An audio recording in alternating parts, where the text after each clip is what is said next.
What's up, everybody? Tyson Roush. Let's talk Jets. Before we get started, just want to wish all of you and your families a very happy and prosperous new year.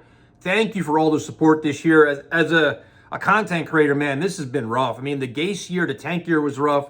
This one was exhausting, man, where the high expectations ended up being just smacked in our face with just disappointment and frustration and anger.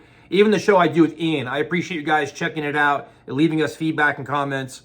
So now, this time of year, you meet up with a lot of friends and family, and the conversation is always about next year. Like, well, Rodgers is coming back next year. What do you expect? And that's a great question, because over the last week, you've seen a lot of differing opinions from fans. But here are my thoughts going from the top down, starting with the owner. I think Woody Johnson right now has got to give this front office and this staff a playoff mandate. Enough with this just we're rebuilding, trust the process, all this other nonsense. It's either win or you're fired. Playoff mandate or you're gone. There's got to be a sense of accountability installed in this organization, and it starts with the owner, who has not done that ever. For him, it's all about, ticket sales, headlines, and uniforms, but at some point, you got to win football games. It's enough. 13 years, no playoffs, enough's enough.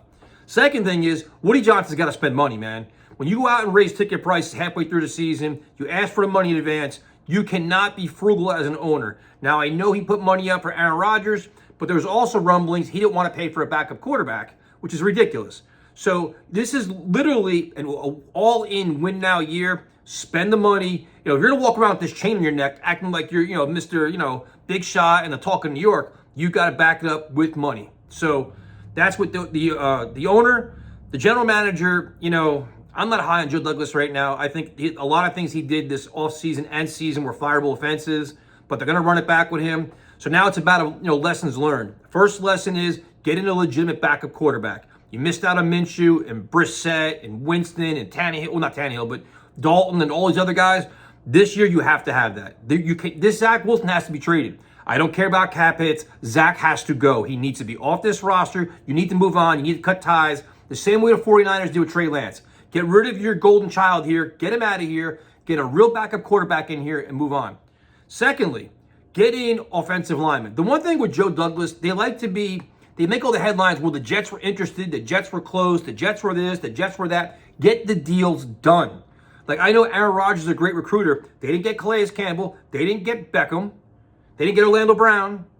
Jake Brendel, the center for the 49ers, they didn't get him. All the guys they were interested in, they didn't get. So now the time is to start making these splash moves that you have to upgrade the offensive line dramatically.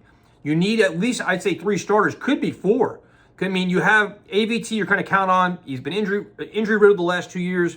You have Tittman. Other than that, I mean, do you want to really bank on Laken Tomlinson again? He's been disappointing for how long?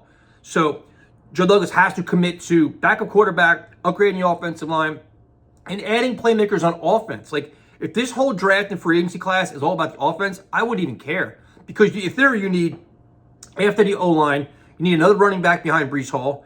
You need 1, maybe 2 receivers. You're going to need another tight end. I mean, just upgrade this offense. So then you go from there to the head coach, where, again, I'm not high on him right now. I'm down on him, but lessons learned. Okay, first and foremost, your offensive line is a disaster. And a lot of this is coaching. If you have to fire the offensive line coach for back-to-back years, I genuinely don't care. It's a problem. Get rid of him. You have to figure out ways to make this, just the pre-snap penalties, all these different things in offense have to be cleaned up. And that's all unsolved. These are all coaching issues.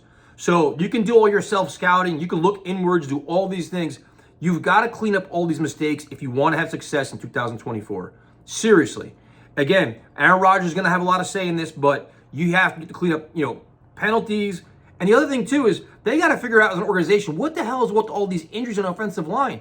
This offense for a couple of years in a row is decimated by injuries, and they've been lucky as hell on defense, which, that the odds are it's probably not going to last, but Sal's got a lot of work to do.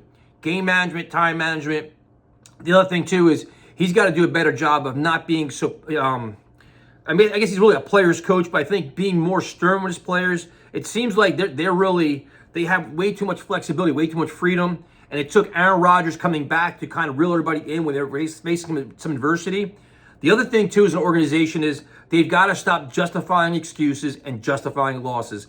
This all gas, no break stuff was never true. They don't buy into it. They're more of like, we face adversity, we melt. big spot, we melt. And they're too comfortable making excuses. I probably say this in every video, but it's the way I feel. So Saleh at some point has got to drop the hammer down and be like, all right, enough's enough. Like, we can't keep running an operation like this because now it's like it's not paying off. We're not getting a return on our investment. In terms of expectations for the roster, I mean, the Jets defense, I mean, they don't have to be great. They have to be very good. At some point, the offense has to carry the team and score points. So, I mean, I don't think Ulbricht's going to get a job somewhere else. I know a lot in the media are kind of touting him. I don't see it. I still think the NFL is a league where everybody's going to go offense, offensive coordinators first or veteran coaches first. But it comes down to just you have to think like Garrett Wilson is a star in the making. Breece Hall coming off full year of his injury is a star. Other than that, on offense, you just I don't know what to expect. Aaron Rodgers hasn't played in a year, and the year before that he was banged up. What do you expect out of Aaron Rodgers in a year? It's like, is 75% of Rodgers good enough to win 10 games next year? That's why this year is so frustrating because the AFC is legitimately up for grabs. The Ravens are playing great football, but you have Burrows out. The Chiefs aren't the same. The Bills had a slow start. So the AFC is just there, and you figure next year these teams are all going to be better. So can the Jets, like, what can you expect out of Aaron Rodgers next year to take this roster to that level? Because for me, it's making the playoffs and doing a one and done is not enough because this is your window. You legitimately got to make a run into the playoffs or this Aaron Rodgers experience failed. And, and I'm not amongst the ones that think, or among the ones that think that Rodgers is playing 2 more years. I just have this weird feeling that he's going to come back from this major injury, prove that he can still play at a high level and be like, you know what, I'm good. Now, I don't know what the salary ramifications are. Maybe he has more guaranteed money he wants to come back for, but I don't know. So in terms of overall team expectations, I guess you assume they're going to be very aggressive.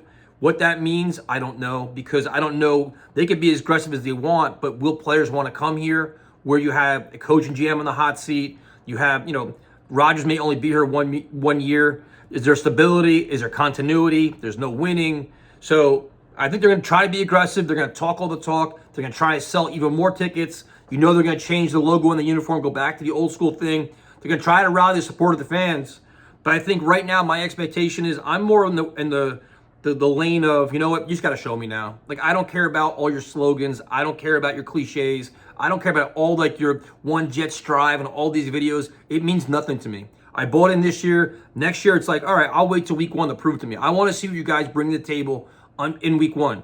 If you accumulate more talent, that's great. You got to prove that you can actually coach it and win with it. And as of now, this staff has not proven they can do that. So, I mean, we're all rallying around the team. We'll all be excited for week 1. But I'm more like, I'm cautiously optimistic, but I'm not one of those fans that can be like, you know what, we're winning 12 games next year. We're a Super Bowl or bust. I know that's what their goal is, but I'm not sure if they're going to make it. Have a good day.